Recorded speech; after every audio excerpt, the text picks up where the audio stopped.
Voter তালিকা হালনাগাদ কর্মসূচি প্রণয়ন, জাতীয় সংসদের সীমানা নির্ধারণ সংক্রান্ত বৈঠক চলছে নির্বাচন কমিশনে।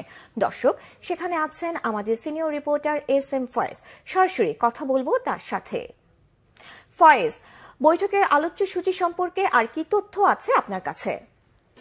সেখানে যেই সভাকক্ষ রয়েছে সেখানে নির্ধারিত সময়ে বেলা 11টার দিকেই নির্বাচন কমিশনের সভা শুরু হয়েছে, বৈঠক শুরু হয়েছে।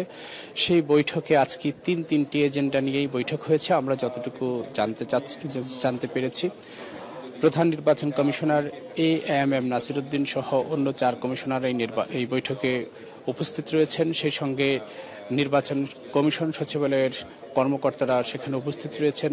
আগামী জাতীয় সংসদ নির্বাচন কিভাবে অবাধ, সুষ্ঠু, গ্রহণযোগ্য করা যায়, বিশ্বাসযোগ্য করা যায়, কিভাবে মানুষের ভোটাধিকার ফিরিয়ে দেওয়া যায়, ভোটের প্রতি মানুষের আস্থা ফিরানো যায়, সেই বিষয় নিয়ে আলোচনা হতে পারে, আমরা সে বিষয় জানতে পেরেছি। এছাড়া জাতীয় সংসদের যে সীমানা নির্ধারণ সেটি নিয়ে আলোচনা হবে। এছাড়া ভোটার তালিকা যে হালনাগাদের যে বিষয়টি রয়েছে সেটি নিয়ে আজকে কথা হবে। নির্বাচন কমিশন নিয়োগ পাওয়ার পর থেকেই তারা বারবারই বলে আসছেন যে এই জাতির ক্লান্তি লগ্নে তাদেরকে নিয়োগ দেওয়া হয়েছে, তারা জাতিকে নিরাশ করবেন না, জাতিকে তারা একটি সুন্দর, অবাধ, নিরপেক্ষ এবং বিশ্বাসযোগ্য, গ্রহণযোগ্য নির্বাচন উপহার দিবেন এবং মানুষের ভোটাধিকার ফিরিয়ে দিবেন। সেই সঙ্গে তারা বলছেন তাদের নিয়ত সহি আছে, তারা কোনো ধরনের মানুষের সাথে কোনো ধরনের যে আগে যেই ডামি নির্বাচন হয়েছে, ডামি নির্বাচন হয়েছে, রাতের নির্বাচন হয়েছে, সেটি আর হবে না। এবারে নির্বাচনটা এতটাই গ্রহণযোগ্য হবে এবং এটি দৃষ্টান্ত স্থাপন করবে বলে তারা আশ্বস্ত করেছেন সাধারণ মানুষদেরকে, সাধারণ ভোটারদেরকে।